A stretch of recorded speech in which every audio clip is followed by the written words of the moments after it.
Hey there, friends and enemies. JoPaWrites here again, and today I want to talk about everything you need to know about the brand new Ritualist Archetype in Remnant to the Awakened King DLC, including where to obtain it, because it's not hard to find, but it is pretty easy to miss if you don't know what you're looking for. So you're going to proceed through the DLC until you get to the second part of the Forlorn Coast. You're going to travel across a bunch of wooden bridges until you see some boats in the water down below. There's going to be a lot of ads in the area at that point, so make sure you clear them out so you're not getting pinged around, because if you fall off the boats and land in the water, you do die instantly. So you're going to need to jump across those boats because there's little gaps where you can't just walk across all of them. So proceed forward. You're going to go underneath a building and then find yourself at a tunnel. In the tunnel, you're going to see a witch and a couple of these pig dogs. Defeat all the enemies, and hanging up, you'll see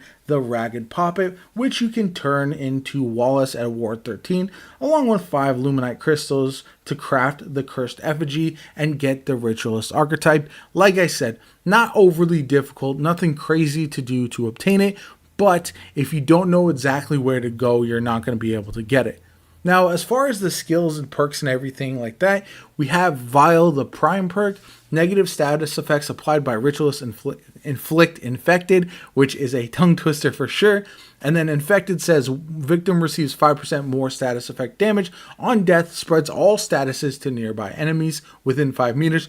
This is promoting a style of play that we haven't seen before, using multiple different status effects, not just sticking to one type of status effect throughout the entirety of your build. So I do find that to be very, very interesting, and I can't wait to test out different things with that Prime perk. Now, as far as the skills go, you have Eruption, creates a 1 meter explosion for 150 damage on all enemies within 15 meters. Explosion radius and all damage increases 100% for each unique status effect on the target, refreshes all current status effects on the target as well. Now, this one is interesting. I like it as a starter, and it's not bad, but you really have to play with this and have multiple weapons that have status effect damage on to be usable at any given time. You can't just have one single status effect usable, because this doesn't generate any additional status effects simply with this perk. So, or with this skill. So,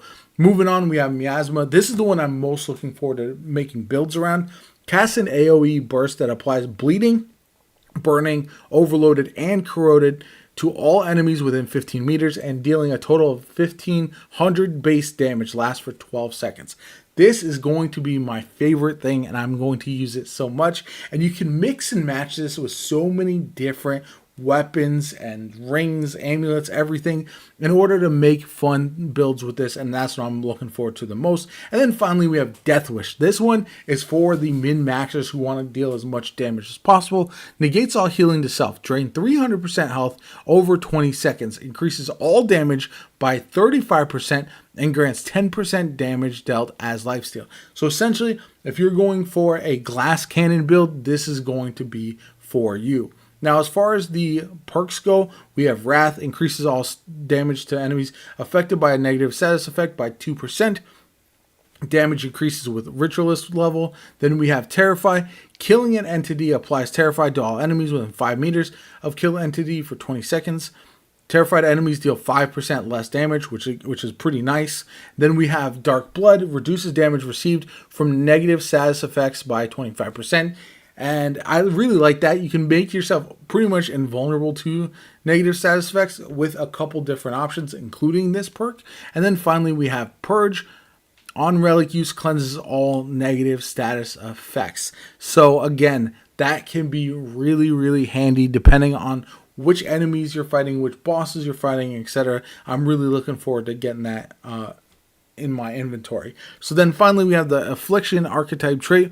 Increases status effect duration against enemies by 20% is what I currently have, but that's going to increase with each level you get for the Ritualist archetype. Overall, I'm very excited about getting hands-on with this, building it out, getting it to max level, and trying all the different possible builds with different archetypes as your secondary slot as well, because I think there's a ton of potential for this to be one of the best archetypes in the game and really changed the meta that we currently have. I think the Ritualist archetype in general is one that provides a wide variety of playstyles and really allows you to lean into a status effect build in a way that you could before, but not to this degree. And it's going to be insane. I'm really curious to see how this works on bosses, if you can take them down, if you can essentially just do a bunch of damage over time with your status effects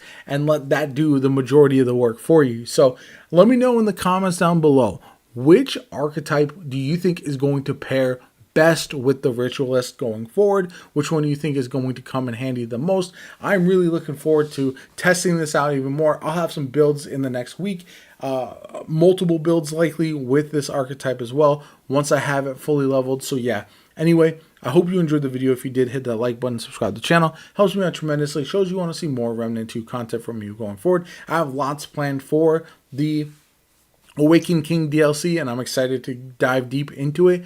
My name is JoPa. I hope you have a good one, and I'll catch you all later.